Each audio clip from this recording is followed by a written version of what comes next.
तेज पुंज तुम सबने धारण कर लिया है।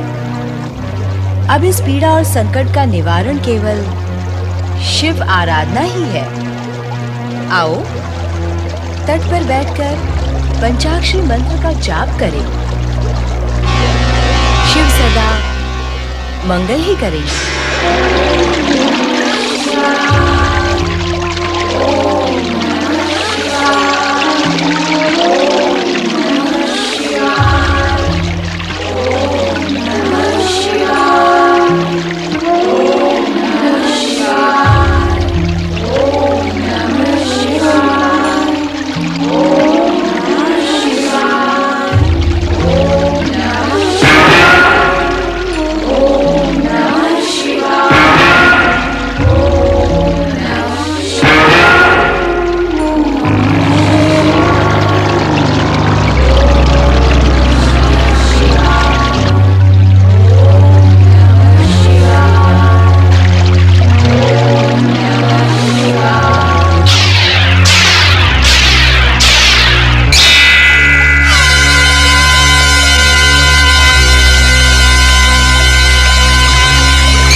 शोक न करें माता, तुम्हारे पुत्र के रूप में उत्पन्न होने वाले मुझ महागणेश अवतार के अग्रज भाई ने शिव के ओज से जन्म धारण कर लिया है।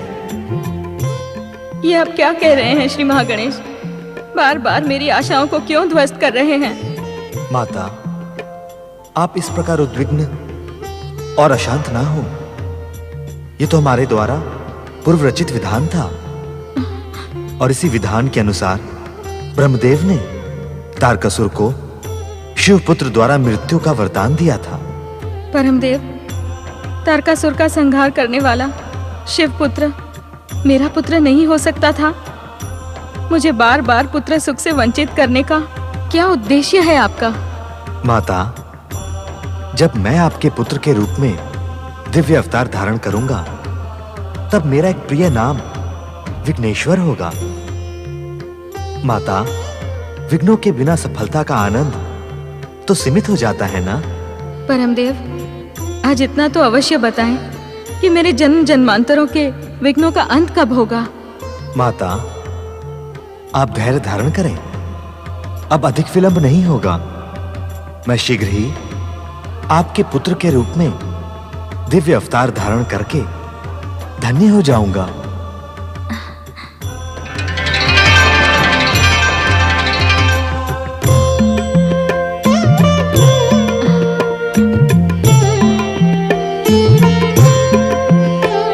परम देव श्री महागणेश का कथन सुनकर देवी पार्वती सोच में पड़ जाती हैं।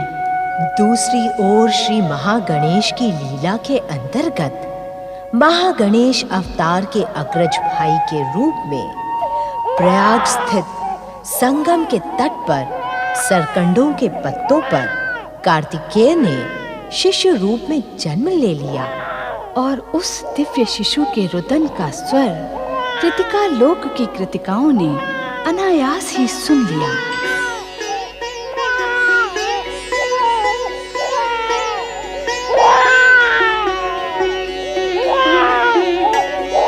कैसा रुदन है ये कौन शिशु रो रहा है? जो भी कोई है, इसने हमारे मन के मातृत्व को जागृत कर दिया है। हाँ, मुझे भी ऐसा ही लग रहा है। लग तो ऐसा ही रहा है जैसे कि अपना ही शिशु रो रहा है। जब हम सभी को ऐसा लग रहा है तो हमें तुरंत शिशु की खोज करनी चाहिए। भव्याकृति, कुछ दिखाई दिया? नहीं। जिस शिशु का रुदन सुनकर आप सभी के मन में मातृत्व जागृत हुआ है, वो आपका ही पुत्र है। चकित होने की आवश्यकता नहीं है कृतिका माताओं।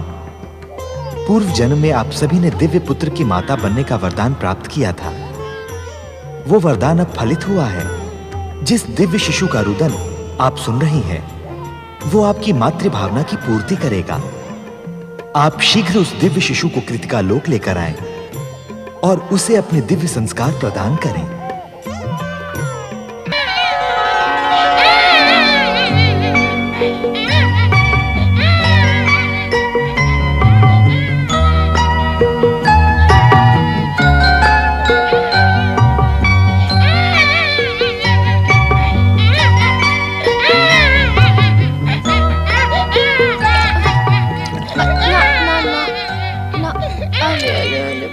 बस बस बस बस मेरे लाल, बस मैं आ गई। चुप हो जा मेरे लाल, चुप हो जा। ला, मुझे भी दे। अरे क्या दशा हुई है रोते रोते। अरे अरे देखो तो, इसका चेहरा कितना कुम्हला गया है। ला, मुझे भी तो दे। तुझे क्यों, मुझे क्यों नहीं? और तुझे ही क्यों? मैं भी तो इसकी माँ हूँ। तो मैं भी तो इसकी माँ हूँ। क्यों?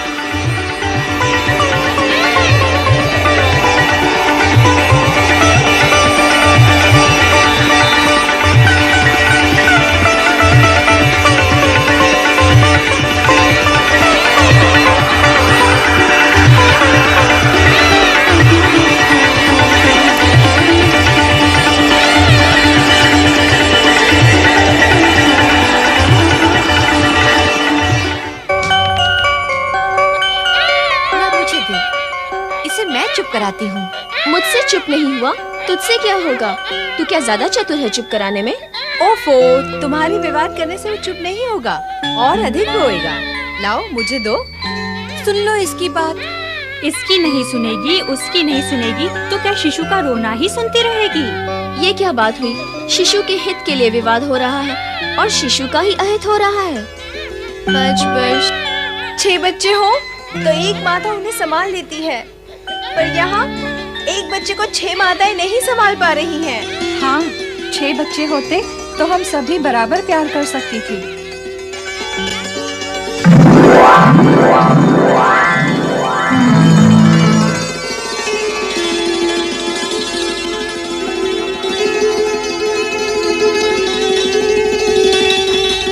बच्चे नहीं तो क्या, 6 मुख तो है।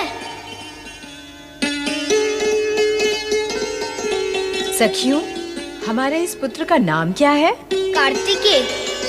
कार्तिकेय? आप सभी मेरी माताएं हैं, 6 माताएं।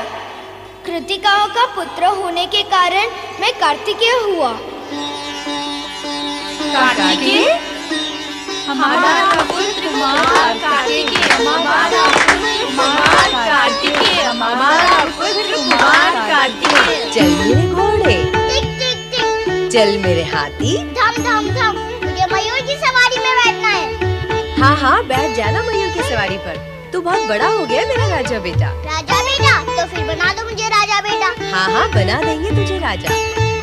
पुत्र कार्तिकेय को राजा जैसा अभी सजा देते हैं। हाँ, अभी सजा देते हैं। ये रहा तेरे सिर का मुकुट। हाथ में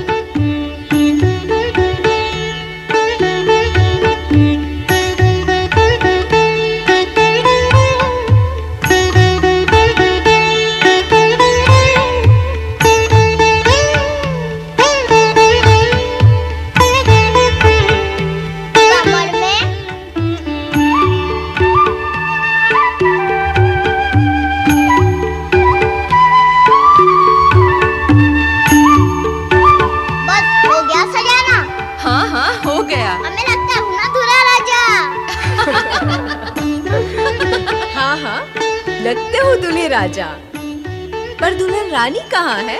रानी अथवा रानियाँ। क्या? क्या?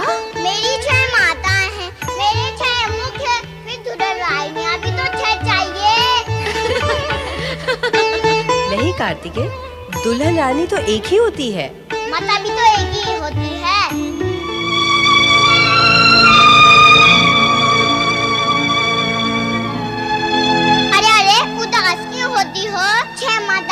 आंगन में एक पुत्र तो है, पर उस माता के मन की क्या दशा होती होगी जिसको एक भी पुत्र नहीं। निसंदेह सत्य तो यही है कि जिस माँ को एक भी पुत्र नहीं है वो अपने मन की दशा स्वयं ही समझ सकती है। श्री महागणेश, आप मेरी मनोदशा को कब समझेंगे? आप एक माँ को पुत्र की ममता से कब तक वंचित रखेंगे? आप एक माँ की करुण पुकार कब सुनेंगे? मेरी मनोकामना कब पूर्ण करेंगे महागणेश? मेरी मनोकामना कब पूर्ण करेंगे महागणेश?